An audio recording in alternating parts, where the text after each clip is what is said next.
The Barber Board is now in session, and if you will, please stand, and we'll have a prayer. Let us pray. God, we thank you for this day. We pray, God, in the name of Jesus, that you bless this board and all that make up this board. Bless those who are here to help us with this. And God, we pray that you give us the courage and wisdom to do your will and your way. That's this in Jesus' name. Amen. Amen. Now, Joe, you'll do the pledge. Pledge Allegiance to the flag of the United States of America and to the republic for which it stands, one nation, under God, indivisible, with liberty and justice for all. Okay, have one announcement to make, that the microphones, you need to get up close when you're speaking so that the recorder will pick it up. And, of course, if you don't want to be heard, you back up. And you can pull it down to yourself, but when you're talking in it, try to keep your hand off of it because it'll create feedback. Yeah, thank you. Now, first thing on the agenda is roll call, starting with Mr. Collins. Donald Collins. Larry Hare. J.B. Loring. Joe Jones. Ralph Payne. Okay, all present and accounted for. Next, I'm sure you've had a chance to look over the minutes, and if there's any additions, deletions, or any kind of changes, we'll do it now. If not, I need a motion for approval or disapproval. I'd like to make a motion that we accept the minutes as read. Second. We have a motion. We have a second. Any further discussion? If not, all in favor say aye. Aye. Any opposed? The ayes have it. Motion carried. Next is the administrative report. Good morning. We have the first thing on the administrative report is the 2013 Continuing Education Teacher Seminar request from Memphis. On your iPads after the minutes, you'll find that it's actually on page 8. The facilitators for the seminar being held on June 9th and 10th are the first page, and the second and third pages are the agendas for the day. It takes you through registration, welcome by Pearl Walker, who is actually one of the cosmetology board members. She helps get together this instructor seminar, and then update of the laws, professionalism, and accountability. They have a break, and then PSI has some time to discuss any questions with the testing and rater training and scoring and accepting applications. Then there's lunch, effective communication skills for instructors, another break, and how to use interactive teaching in the classroom. And that is on Sunday the 9th. The next day's agenda begins at 8 and starts out with working with difficult people. There's a break, and then there's cutting and barbering by Antonio Terrell, who's the barber instructor. And they have a lunch, and then natural hair through the majority of the rest of the day, and then an expert panel, and then the evaluations is the latter part of the day. The cosmetology board approved this as a continuing education seminar for their instructors at the March meeting earlier this month, and Miss McDonald, who puts together this meeting, is requesting the Barber board approve this for the second teacher seminar for 2013. This is the Memphis seminar, right? Yes, sir. Mm-hmm. Have you noticed on that agenda how lunch and break stands out above all the other? Oh, yeah. I can truly say I was at the last seminar in Memphis. It was excellent. It was participated by a lot of people, and I thoroughly enjoyed it. Mm-hmm. The Knoxville seminar is basically the same. It's a great seminar. I really enjoy it. This will be my third year going, but there's only one thing that some of the barbers, it's a combined with barbers and cosmetology, and most of the barbers, they would come to me and say, we would like to see more barbering in it. They offer more, like I said, 75% of it is cosmetology, maybe 25% 100% barbering. They would like to see barbering, you know, a little more, a higher percentage of it being taught different things as far as the barbers are concerned.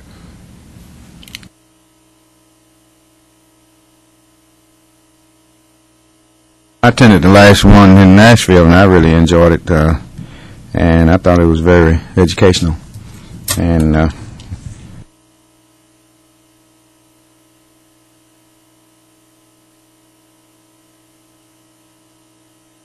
let me ask the question: Is it? Do we need to send information to Lynn Thomas about increasing the barbering part of the seminar?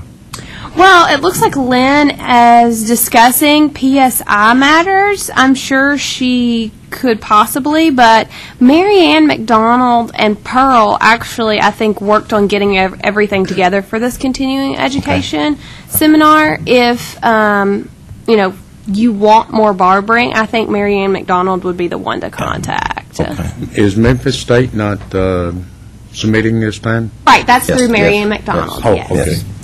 Mm-hmm.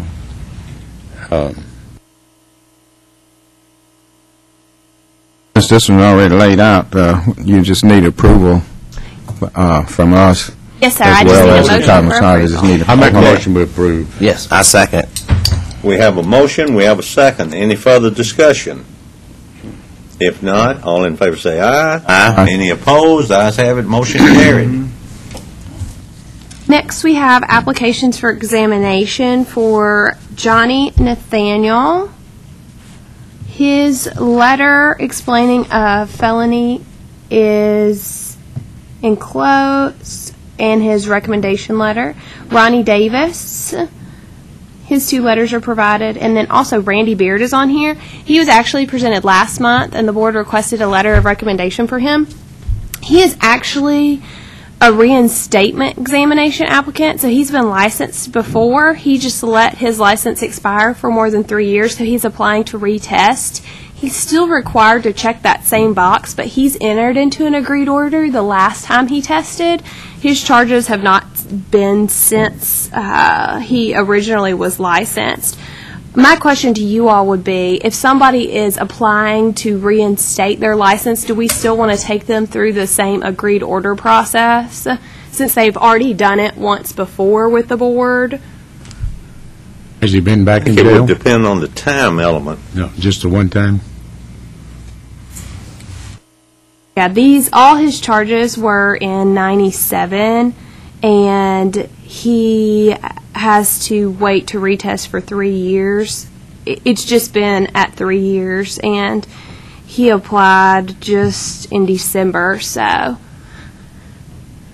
97's been some years ago. I'm more than happy to get him to enter into the agreed order. I just wasn't sure about reinstatement examinations. We don't meet every month, and I would hate for those people to have to wait to test and get their license back if they've already gone through this process. So I just wanted to get clarification. Make a motion, we eliminate that on this particular individual. And better name the individual. Randy Beard. Randy Beard, yeah. Okay, we have a motion. Do we have a second? I second it. We have a second. Any further discussion? If not, all in favor say aye. Aye. Any opposed? The ayes have it, motion carried. And then I'd also like a motion for approval of the other 2 examination applications. Okay, we need a motion for the other 2. A motion that we allow the other 2 to enter into the agreement as we always have done. Second. We have a motion. We have a second. Any further discussion? If not, all in favor say aye. Aye. Any opposed? The ayes have it, motion carried. Next, we have a letter from PSI regarding the Tennessee Raiders certification training to be held in Nashville on April the 6th through the 8th from 8 to 5. PSI requests that the board chair come, and if the board chair is unavailable to come, not every day, just one day, the 6th or the 7th, preferably per Ms. Thomas, our PSI chief board examiner.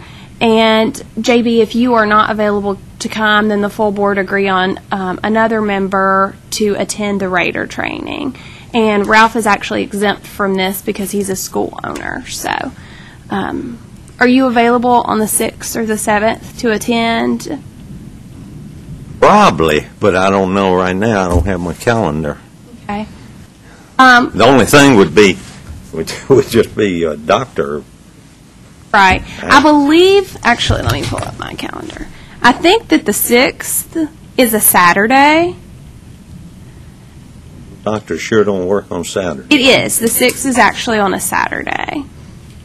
And it's at the Radisson Hotel in Nashville. There's Is that the airport, Accommodations. Radisson? Yes. Yeah. There's accommodations already made in my name. I'll be glad to send them to you, JB. Okay, appreciate it. PSI made accommodations for me to attend this, and I have a letter on it, so I'll be glad to send them to you. Okay, that would be the first one I've great. missed in 8 years.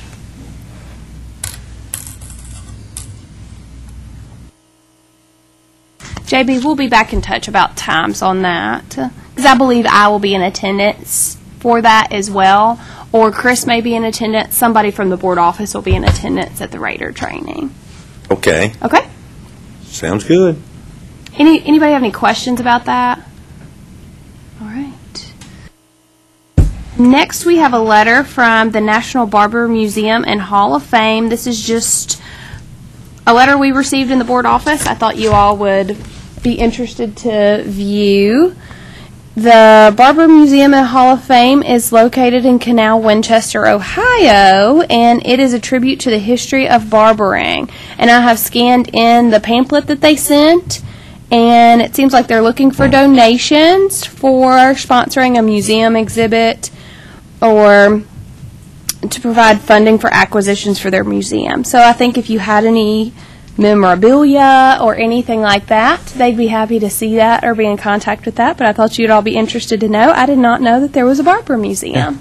I went there about 4 or 5 years ago. One of the most interesting places and I've been to museums all over the country. I love museums. And one of the most interesting museums that I've ever visited. There's 2 or 3 floors, I forget now. But the man that was, there was one man in Ohio, he was on head of the barber board there, and he bought the building and collected all of the material in that building and donated it. He's donating it all to the state for a museum. And he might have already done it, but they had some mugs in there worth $10,000 a piece. And they had just hundreds of mugs, backdrops, old barber poles. Some of those barber poles would bring $25,000 and $30,000 each at antique auctions. But one of the most interesting museums that I have ever attended. I can't think of the guy's name. That cancer field's working. Otherwise, I know it. Ed Jeffers? Jeffords, that's him, yes. Ed Jeffords. On the last page of the pamphlet, which is on your iPad, it says learn about the founder. Yeah, they did that picture showing, yeah. And he puts on a show when he's there with a razor strop and does a shave and a haircut too with a razor.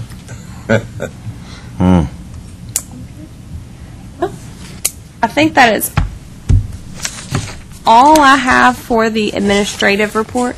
Do you have that? Chris has one other thing. Here, I can pass it out for you. It's a floor plan. I'm going to pass it out. Thank you.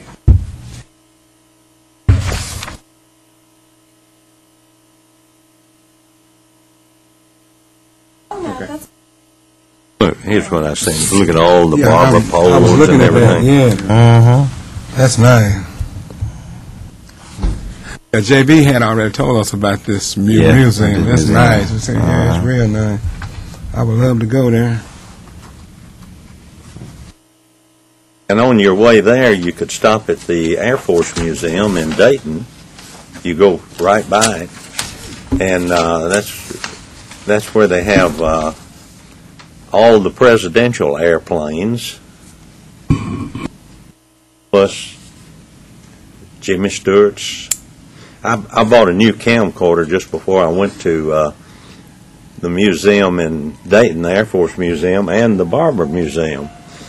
And when I got home, I went to show those pictures, and it had the first one was all the Barber backdrops and everything, and then you saw 2 feet. And then a little bit later, you saw more of the Barber poles, and then 2 feet. And then at the Air Force Museum, you'd see the airplanes and Jimmy Stewart's uniforms and all of that, and then 2 feet. I didn't realize when I was dropping that camcorder, I didn't turn it off, and it was taking a picture of my feet.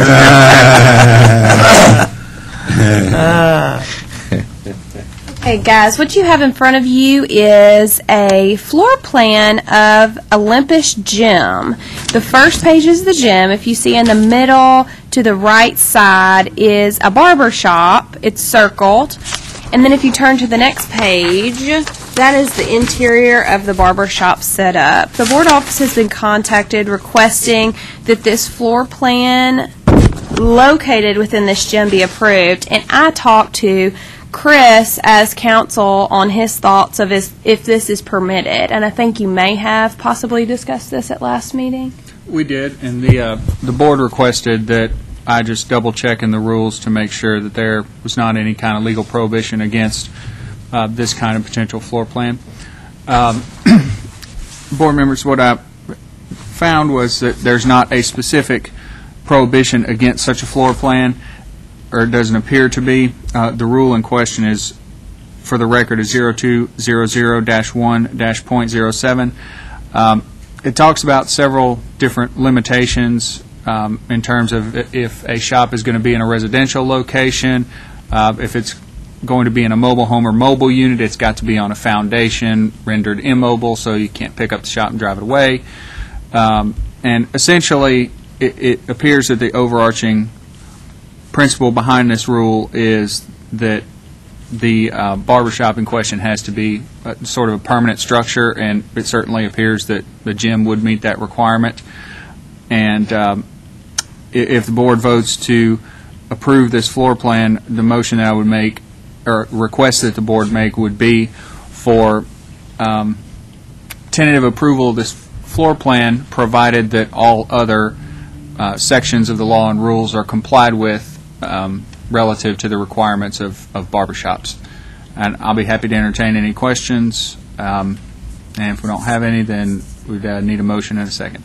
Does the barbershop have their, it appears to have their own entrance? I can't tell from this drawing. I think there's an entrance from a hallway. The entrance directly outside, you have to walk down a hall. So you would come in the gym, walk down a hall, and then there's a separate entrance into the barber shop. I know there's If you go through the cardiac area. There's a barber shop in the Kroger grocery store in Donaldson. However, it's completely sealed off from the grocery, and they have their own private entrance and their own restrooms. And it don't appear that this does. Now, maybe I'm not looking at it. Well, It looks like really you've got a big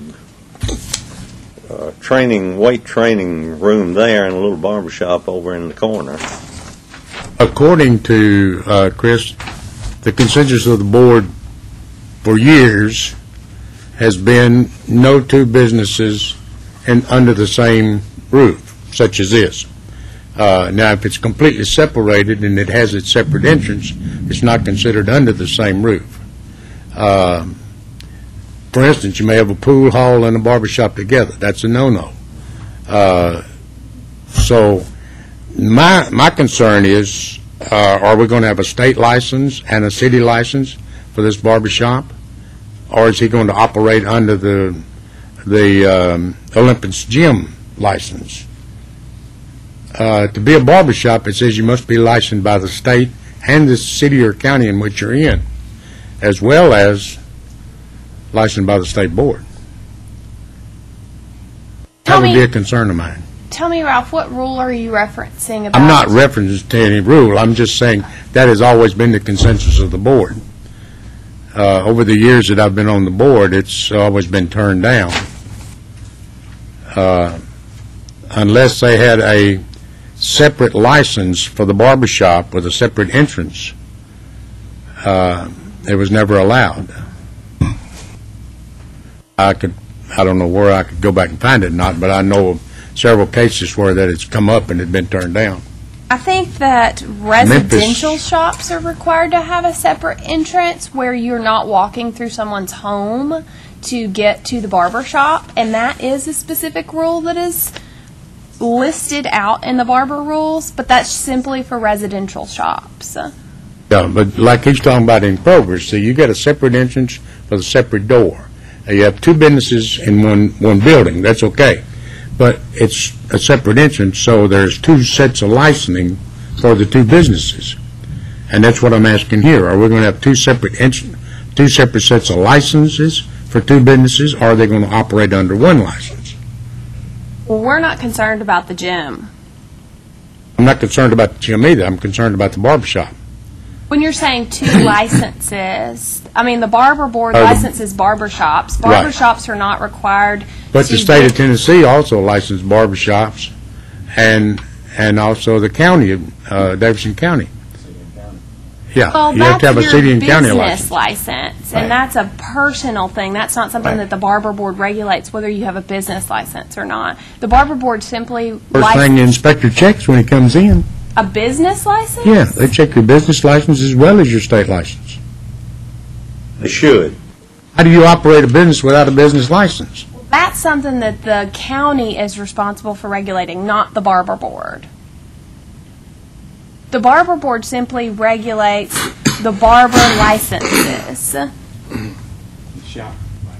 Right, the barber shop licenses that they issue. Even if an inspector walked in and you did not have a business license from your county, there is no law or rule that he can write you up for.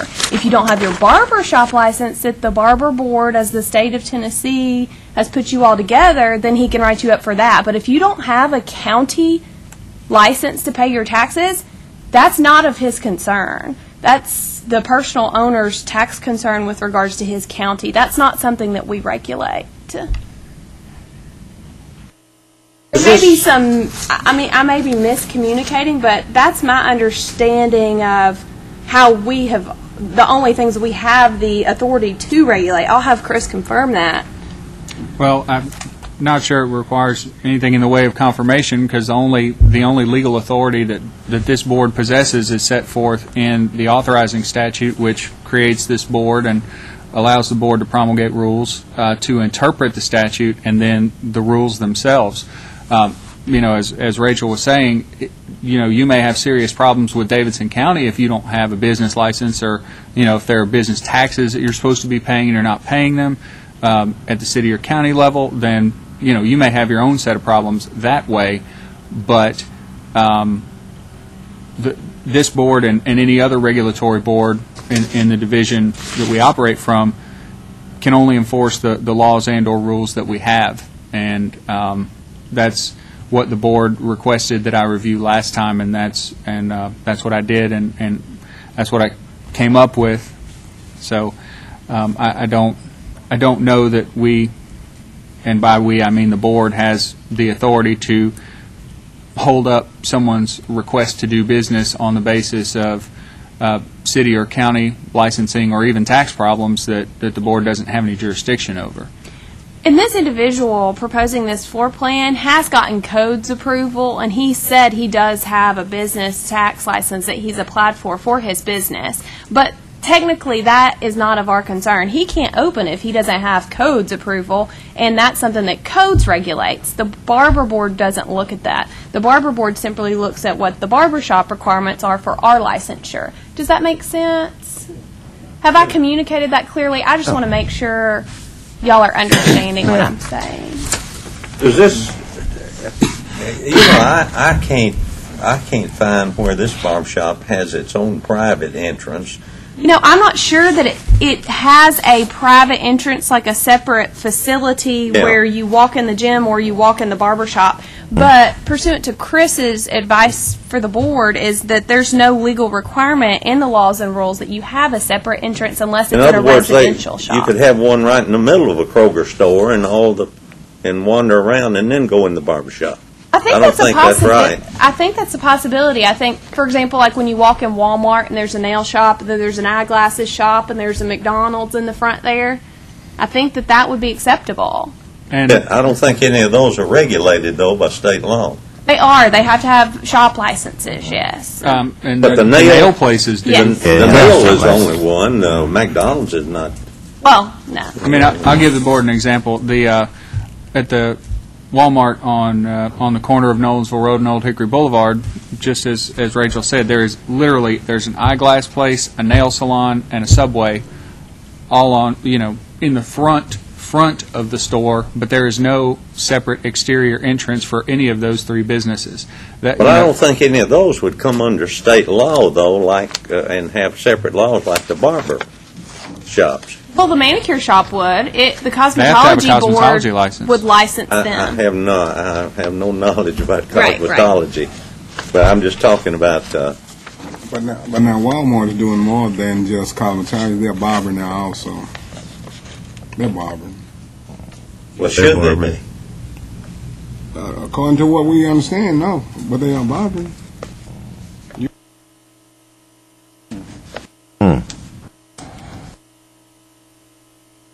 They're not hiring barbers in all Walmart stores. Some of them are. Some of them are dual license and they're hiring barbers, but They're actually doing barbering work. Yeah. I've seen it. they're all doing barbering work. But everybody else is too. I don't know. I've just always been under the impression you had to have a separate entrance, and it had to be separate and apart from any other business. That was the law. That's right. Me That was too. the law. I've got a question.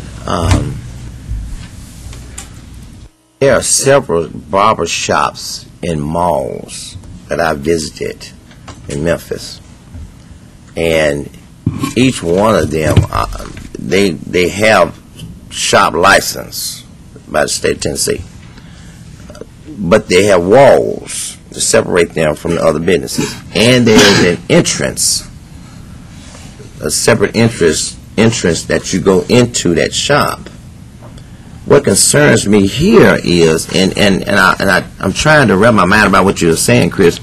What concerns me with this diagram is it's like this shop. I mean, I like his creativity. I do, because he'll be extremely busy.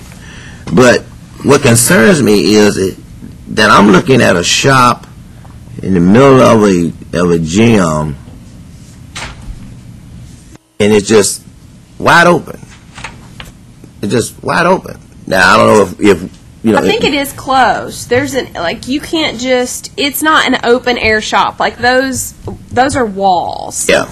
And the entrance to the shop.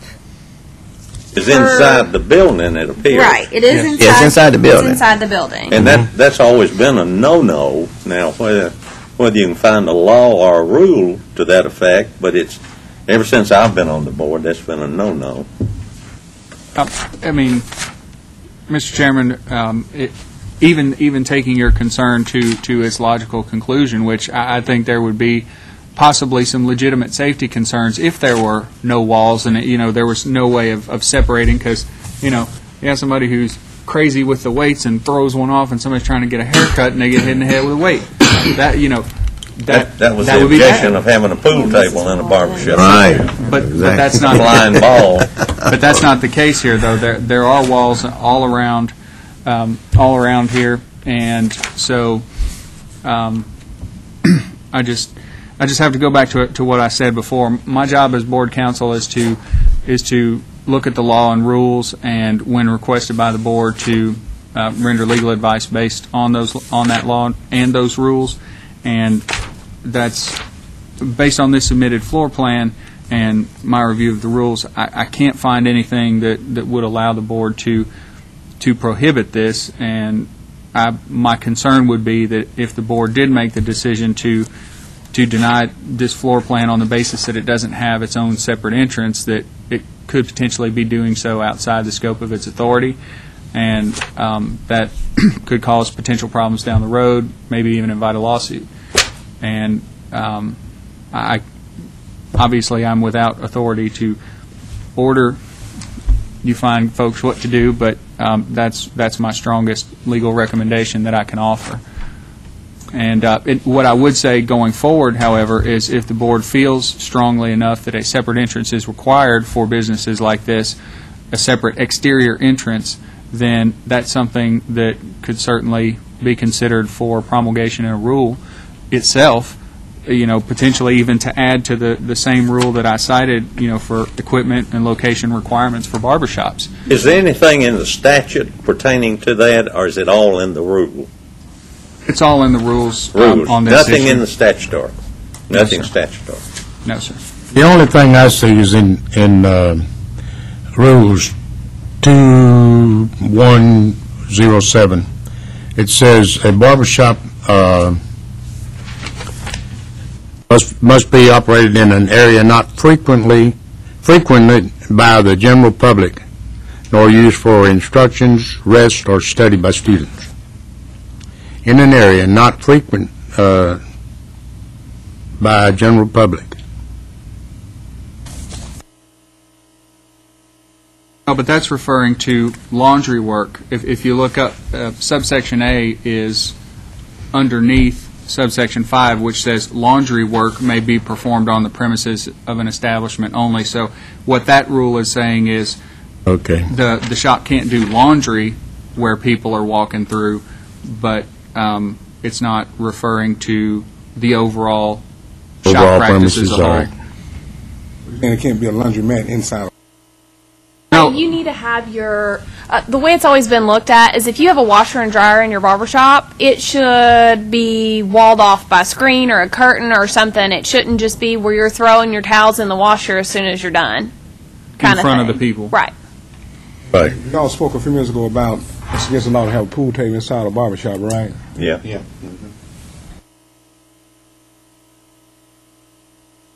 The biggest, No, I don't have one. I don't have one. the biggest concern of the Barber Board, and always has been, is safety and sanitation. So, if a plan skirts the safety and sanitation or abides by it, then I think that's what we have to really look at.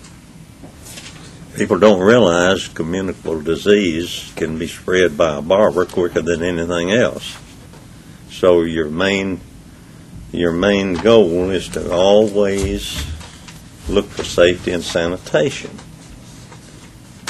I've quoted this many times over the past years. A close friend of mine was chief surgeon at a major hospital, and an emergency case came in, and he just happened to be there on the weekend, happened to go in there for a reason, and they needed emergency surgery right at that moment. And so many things slipped through the crack, and he was at fault too. But when he put the knife in the stomach of that lady, a drop of blood flew up and hit him in the eye. 6 months later, he died from AIDS. Well, you can look back at that and see how many things slipped through the crack that would have prevented it. But that's what you've always got to be aware. Just a cut on the neck from a barber could spread AIDS if the sanitation is not properly performed. So anyway, that's the outside round of looking into buildings, sanitation, everything in a harsh manner. Chairman, if I might, haven't been with the council for the Barber Board that long, but as I understand it, even if the board were to provide tentative approval to this floor plan, this whole shop area would have to be inspected prior to opening, Right. and that would provide some additional measure of oversight by the board, and Right. if there were safety or sanitation concerns that, could run afoul of the law or rules or could endanger the public, Yes, then right. that's certainly something that the inspector can and should speak to, and if this individual would ultimately be unable or unwilling to fix those concerns, then, that could be a problem for later down the road. Right. As you all know, our inspectors are very diligent. If there is something that they see that may be afoul and they're not sure if they should open, they will not open. They will have that individual take a week, fix it, and schedule a time to come back to open the shop. They don't open if there's any question as if there's any question as to if something isn't where it should be or if there's not enough space. They absolutely wait, and they'll even call us if they're not sure and talk to us about, is this enough feed, is this appropriate, and that sort of thing. So, And I see if we allow him to open up without having a private interest, it should be available for everyone if you don't have a private interest to open up also too. See, so I don't know. We might be opening up a can of worms. I don't know. We have to throw private interests out if we allow him to open up a barbershop within this facility that don't have a private interest. I think if we want to prevent him from opening from not having a private entrance, we need to amend the rule that says that residential shops must maintain a separate entrance to be that all shops must maintain a separate entrance, because that rule is simply for residential shops. So if the board's been enforcing it against all shops, then we've been enforcing it improperly. Is that not the law that all shops had to have a private entrance? The law is that residential shops must maintain a separate entrance, and it's actually a rule. It's not. There's no legal requirement that every shop have a separate entrance. Chris and I have Tennessee's looked, open on and that's that. what we're advising today, that it doesn't look like there's anything that prevents him from opening the shop as a floor plan, and that we would recommend that the board approve it upon inspection. According to his floor plan, he has a private entrance. Right. Into the shop. Into the shop, but it's not separate and apart from, you have to walk in the building that the gym is in prior to walking in his door. And he has a door there. And also, I was looking at the diagram, and he does have separate bathroom facilities. Yes. And that's also a requirement, so he does have that, so, okay. Okay, we've had a lot of discussion. Is it time for a motion? I understand that he do have the private interest, although it's in other facilities. So I would like to Private entrance inside a building. Right. That's right. I can go along with that. Yeah. Okay. Need a motion. I like the Motion motion. made. Okay. Do we have a second? No, have we made the motion yet? Yes, we have a motion. Do we have a second? I second. Okay, we have a motion and a second. Any further discussion? No. If not, Can I just get clarification, that was a motion to approve the floor plan as Motion to presented? approve. Yes, to approve the floor plan. Yes. if no further discussion, all in favor say aye. Aye. Any opposed? The ayes have it. Motion carried.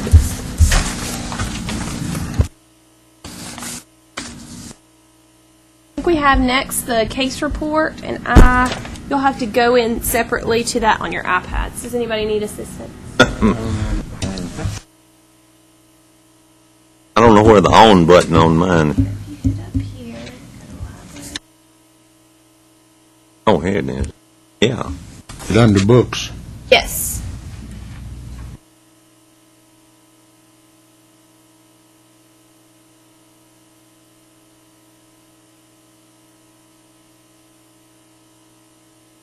Mine passed.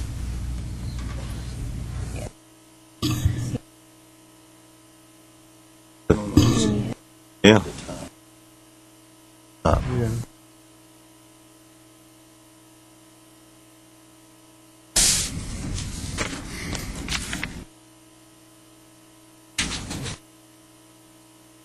On it.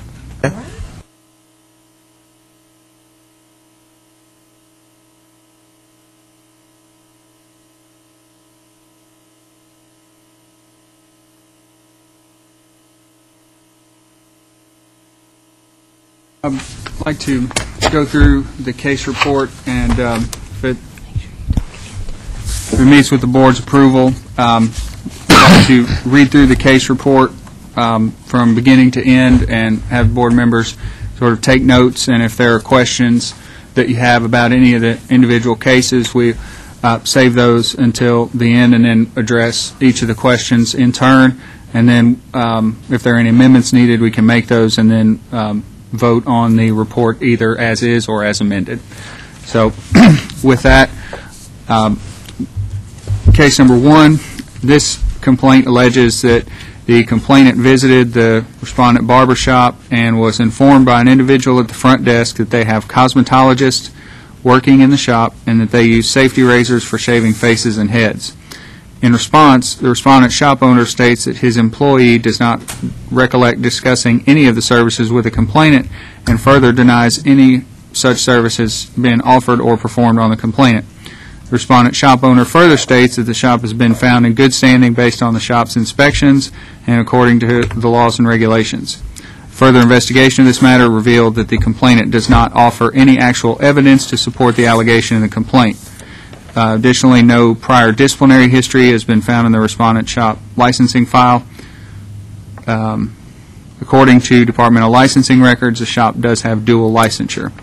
The recommendation for this one, it would be closure with a letter of instruction regarding TCA 62.3-105 and 107, instructing the respondent shop as to the scope of the practice of barbering to ensure clarity on the law.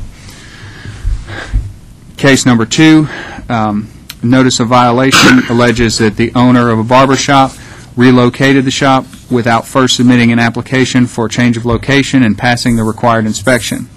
The inspector states that no services were being provided at the time of inspection. Board office records indicate that no application for change of location has been received as of the date of this report.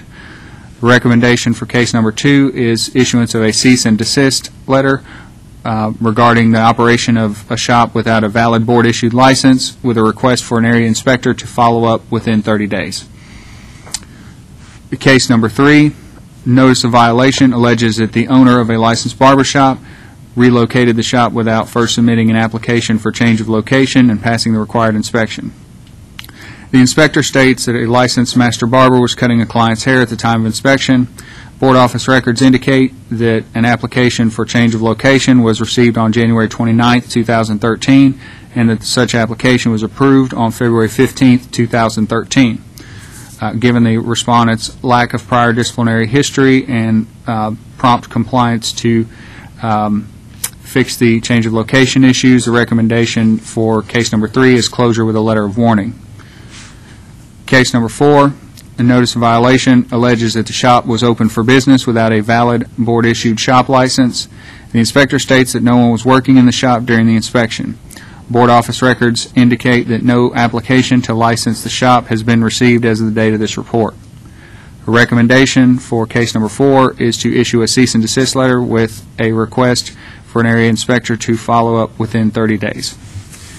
Case number 5, the notice of violation alleges that the area inspector observed the owner of the shop, who is also a licensed master barber, cutting a client's hair while his license and the shop license were both expired. Board office records indicate that the shop license has now been renewed, and an application to renew the owner's license was received on January 25, 2013, with such application still pending as of the date of this report. The recommendation for case number 5 is to authorize formal hearing with authority to settle by consent order upon payment of a $250 civil penalty. Case number 6, the notice of violation alleges that the area inspector observed a licensed master barber practicing in the shop while the shop license was expired. The inspector states that the shop owner's license was also expired. Board office records indicate that both licenses in question have now been renewed. The recommendation for case number 6 is authorize a formal hearing with authority to settle by consent order upon payment of a $250 civil penalty. Case number 7, the notice of violation alleges that a barber shop was open for business while its shop license was expired and had been expired since October 31, 2012. The inspector states that no clients were at the shop during the inspection, and board office records indicate that no application to renew the shop license has been received as of the date of this report. The Recommendation for case number 7 is issuance of a cease and desist letter regarding the operation of a shop without a board-issued license and a request to the area inspector to follow up within 30 days. Case number 8, notice of violation, alleges that the area inspector observed the owner of the shop cutting a client's hair while his master barber license was expired and had been expired since July 31, 2012. Board office records indicate that the license in question was renewed on February 11, 2013. The recommendation for case number 8 is authorize a formal hearing with authority to settle by consent order upon payment of a $250 civil penalty. Case number 9, notice of violation alleges that the area inspector observed the owner of a shop, a master barber, cutting a client's hair while his license and the shop license were both expired. The inspector also observed an empty wet sterilizer at a workstation. Board office records indicate that the master barber license was renewed on February 28, 2013, but the shop license remains delinquent. Recommendation for case number 9 is authorize formal hearing with authority to settle by consent order upon payment of a $500 civil penalty, and that such consent order contain a cease and desist provision against operating the shop until a valid shop license is issued by the board.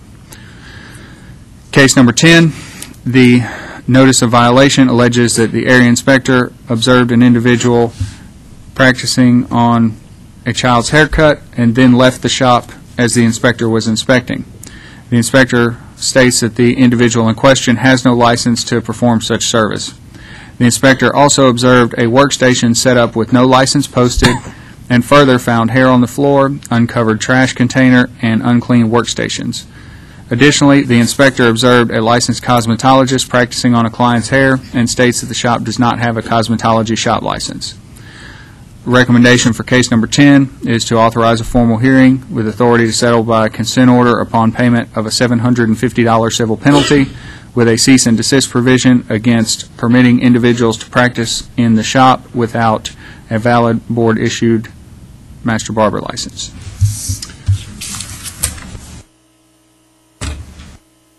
Okay, do we have any questions on any of the cases? If not, I'll entertain. I have a question, just a comment, I guess, on 1 and 2. These person that was caught practicing barbering without shop license, if they have not been caught, you don't know how long they would have been going on with this. You know, most time we consider being a little stiffer penalty on those when they are caught, because if they've never been caught, they probably go on and on. We've seen those cases. So, you know, since you've already made those recommendations, I feel like we could go along with it, but in the future, you know, when the inspector catch them, I'm sure, you know, a person will go ahead on and get their license. I think in a couple of cases, one did not get the license, but $250 fine for somebody that don't have shop license and barber license, that's pretty light. And which item are you referring to? 1 and 2. Item 1 and 2. The relocation of barbershops. Okay, that's items number 2 and number 3. Number 1 is not that alleged offense. So, Yeah. and I will certainly, obviously, going forward, I'd be happy to take the board's will into consideration on that. And if the board feels that there are circumstances warranting further penalty beyond what's recommended, it's the board's prerogative and authority to increase that. For example, if you feel that in number 2, cease and desist should also have a civil penalty with it, that can certainly be amended. The recommendation can be amended. And on item number 3, as I stated during my case summary, primary reason for a recommendation for a letter of warning was that within 10 days of receiving the notice of violation, everything that was allegedly in violation was fixed, and that's a pretty quick turnaround. They got caught. Yeah, for that one. And because that's, I mean, the whole process of dealing with the staff and getting paperwork in and money paid and things like that, typically not something that happens overnight. So you get that done within 10 days. That means that you're demonstrating that you're motivated to be in compliance and hopefully stay that way. And add that to the fact that this particular shop had not so much as a complaint opened previously, and that's why the reason for that recommendation. Typically, if there's some prior history of discipline, or even if there's, something that was a cease and desist before, and now they're back for a second time, Right. well, then that shows a pattern of behavior that might call for a civil penalty to admonish the importance of this. My recommendation is just leave it like it is, but I just want to kind of remind you. In the future. Because we've had a lot of them, they go on and on until they get caught. I understand. And Always sorry after they get caught. Never before. And on number two, it's entirely possible that if the inspector shows back up there and the alleged violation hasn't been cured, that this same respondent could be back before you guys, and that would be Right. noted in the case report. Say, we gave him a chance with the cease and desist and a chance to come into compliance, and it didn't happen. Okay, any further questions about the legal report? If not, I'll entertain a motion. I'd like to make a motion that we accept the legal report as read. I second. We have a motion, we have a second. Any further discussion? If not, all in favor say aye. Aye. Any opposed? The ayes have it, motion carried. I think that's all we have for today, gentlemen. We just need a motion to adjourn. No other business. Now,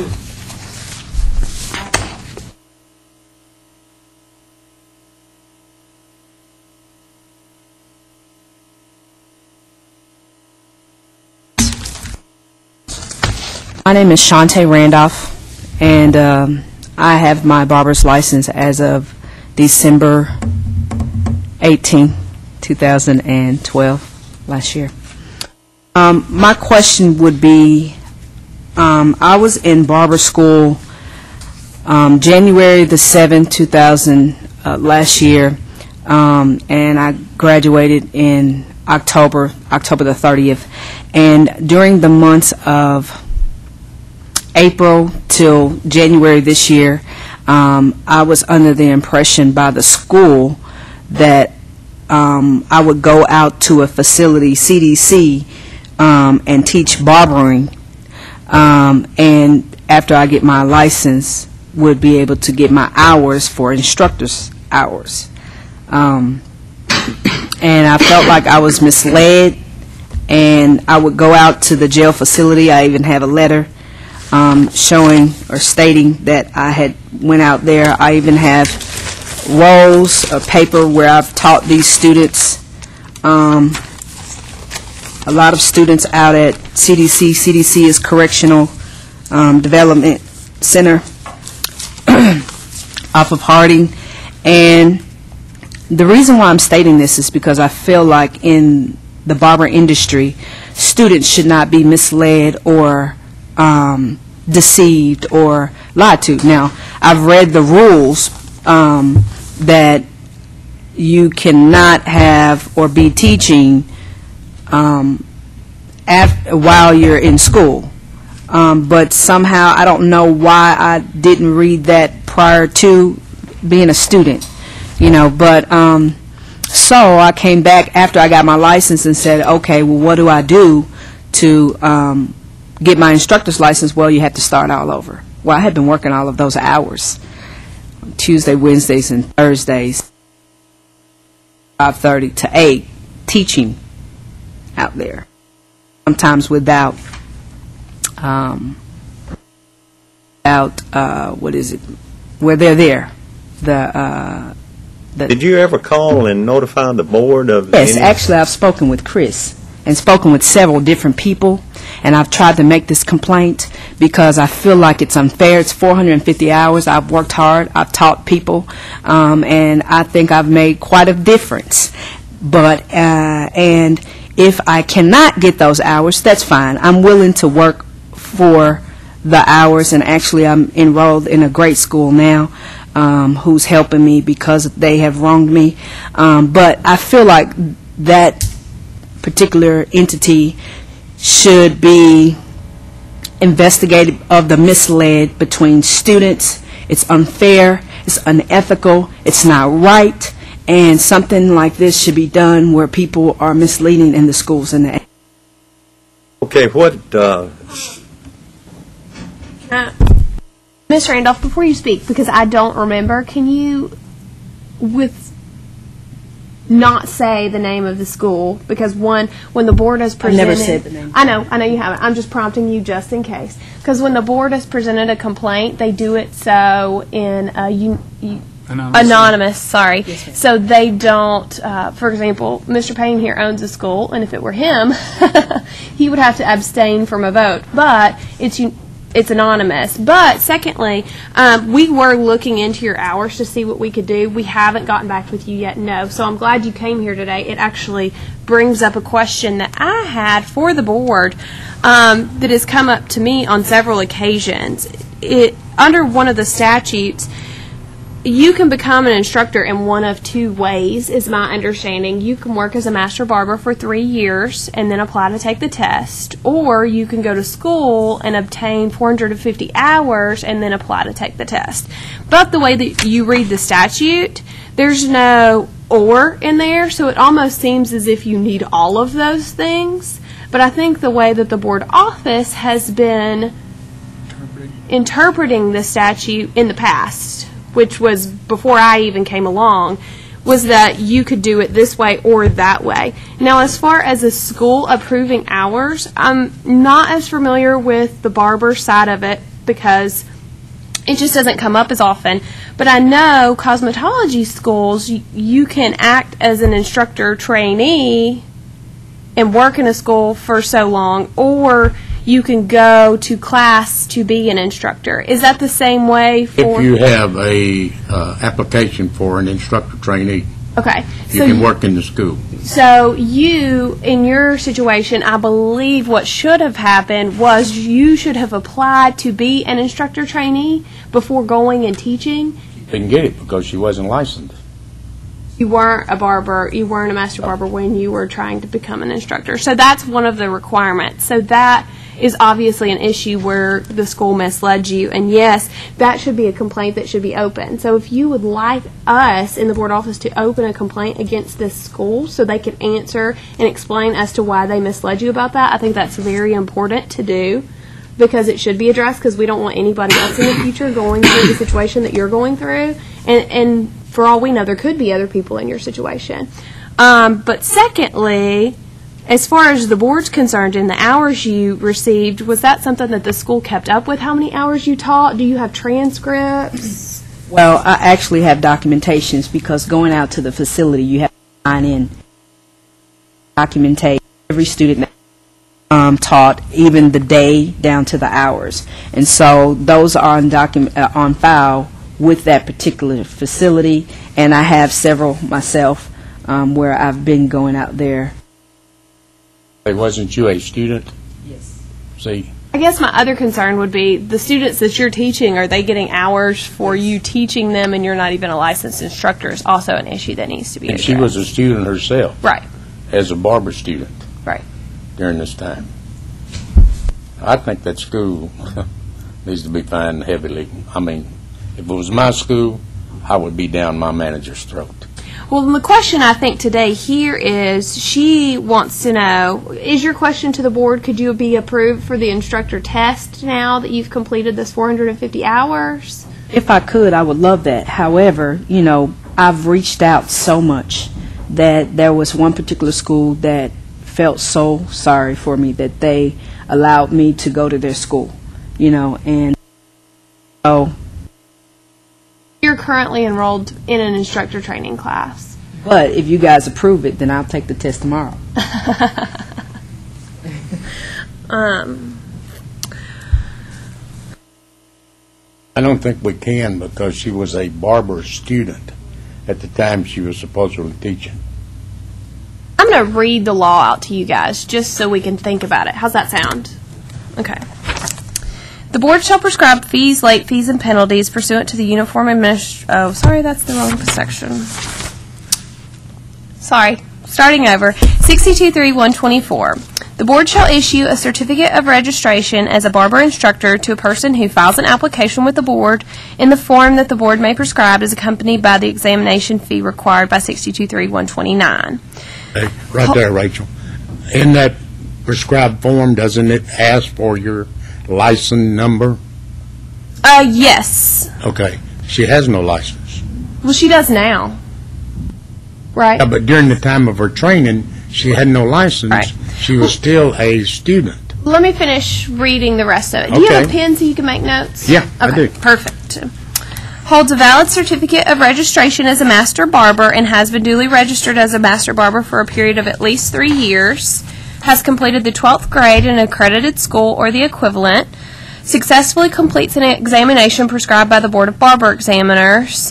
And then this, after number 4, is where I think the or should go in, because or files an application with the board on the prescribed form by the board accompanied with the examination fee required by 62.3.129, holds a valid certificate of registration as a master barber, and has completed a 450-hour instructor training program at a board-certified barber school, has successfully completed the 12th grade in an accredited school or the equivalent, and successfully completes an examination prescribed by the board.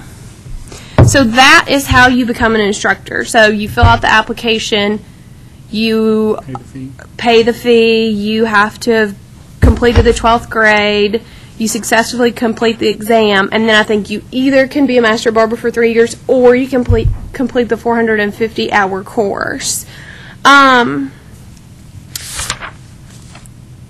I wish I had a form in front of me, because to me,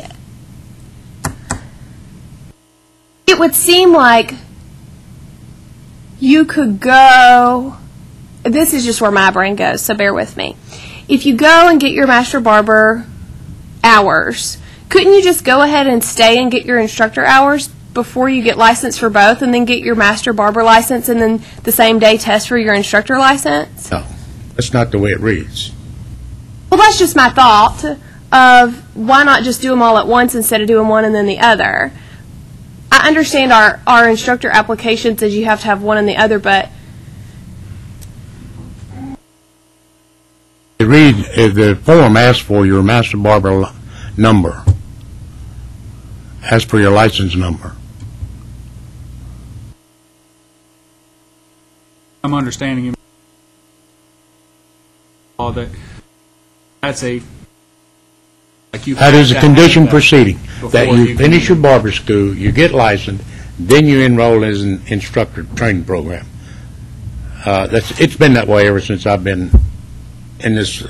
Matter of fact, I was the one who wrote that particular law, where 450 hours or 3 years. And if you go back to the following law book, you'll see that that's a typographical area there where they dropped the or. right. It does say holds a valid certificate of registration as a master barber under both of them. Yes. I'm kind of mixed up. That 450 hours, is that just 450 hours going towards your instructor's Yes. test training, or is that 450 hours going towards your barbering training? No, it's 450 hours toward the instructor training. So that's two different. Yeah, if you've ever seen the instructor book, it's about that thick, Okay. with 28 chapters in it. Okay, look at your barber book, it's got 28 chapters in it. One of them is a better than 1,100-hour book that we're trying to teach in 450 hours, and the other one is a 1,500-hour book.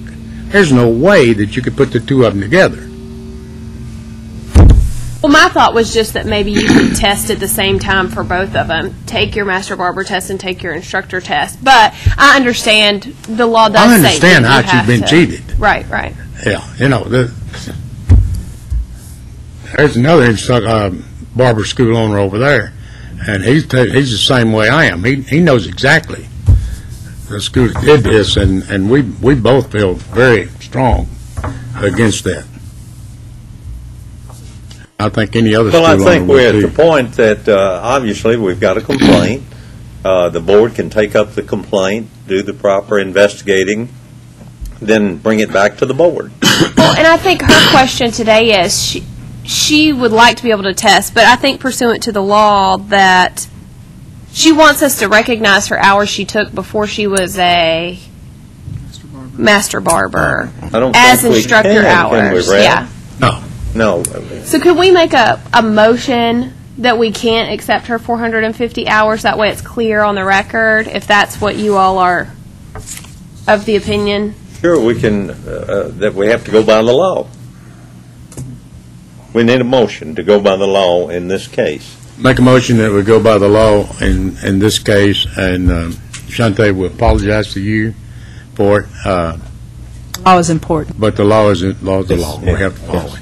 We have a motion, do we have a second? I second it. Do we have a second? Any further discussion?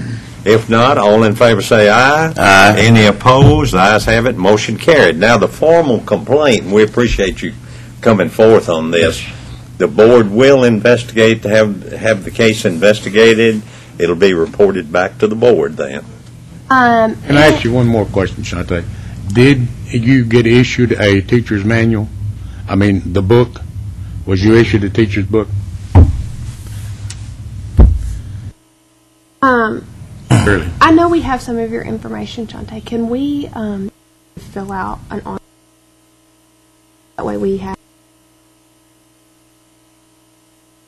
Shante, are you currently working on your 450 hours right now? Okay. So I know now some of these instructors, what you are to learn in instructors classes, some of this would come under barbering. I just can't see taking the whole entire 450 hours from her. Maybe some of them, because some of them would fall under. None of these hours were proper.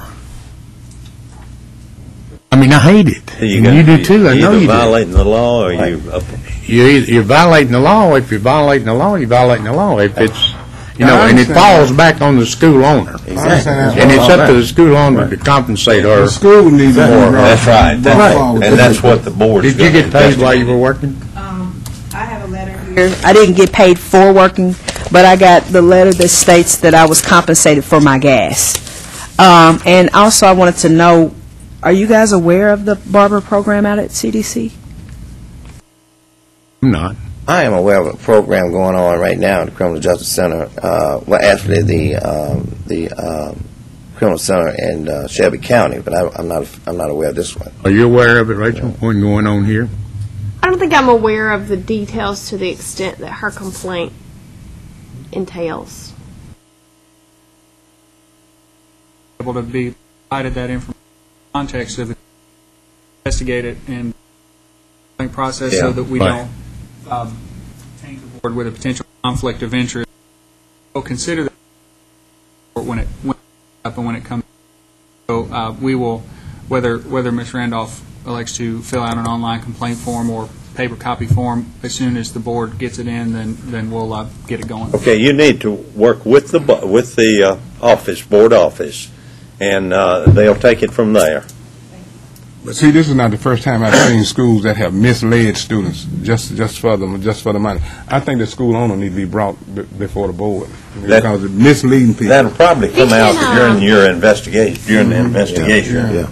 And another thought on information for instructors, I can check our website and see what our current frequently asked questions say about instructor training and instructor licensing, and make sure they're very clear as a source for these individuals who are looking to become an instructor. Okay. And I would love to just report that back to you all next month on what I've found and if I've made any changes.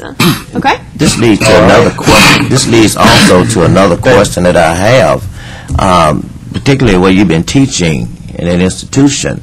That institution where you're teaching should be governed under the laws and regulations of the Barber Board, isn't it? So are they being inspected as well? Yes. Okay.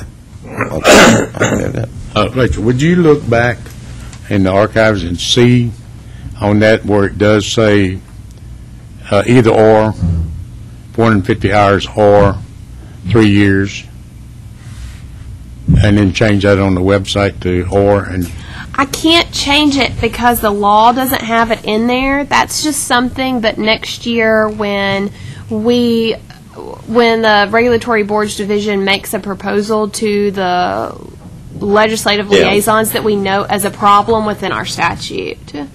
Because I didn't know that last year. We didn't note it. It may have been noted in the past, but I just recently noticed that it doesn't say It's or. been noted several times that the either or Right, it's not in supposed to be there instead of like it's written. Right. Because when it was typed, it was missed, and then when it was proofread, it was. You would think Also adding an missed. or would be an easy thing, but it takes all the powers that be to add an or. So it's not something I can just fix. If it was, we'd be in a better boat today. Yeah, we would. Okay. I just have one more. Also, I wanted to make the program out there. It's called cosmetology, but they're teaching barbering. You need to, in your complaint, make that known to the office, because they're going to investigate this entire matter, so everything, do not leave out anything when you're presenting your complaint to the board. And I mean, that's the to issue. the board office. And that was the issue that I brought up concerning are we aware and are our inspectors inspecting out there, because that's the problem that I've been hearing, not here but in other places, that they're teaching barbering but it's under the cosmetology heading. Right. Exactly right. And that's a problem. That's a exactly problem. right. I've seen it happen. So thank you, Shante. Thank you. Thank you. All right. Any further discussion? If not, I'll entertain a motion to adjourn. Oh, yeah. I'd like to make a motion that we adjourn for today. Do we have a second? Aye, sir. Okay. All in favor, say aye. Okay, I have an issue I want to bring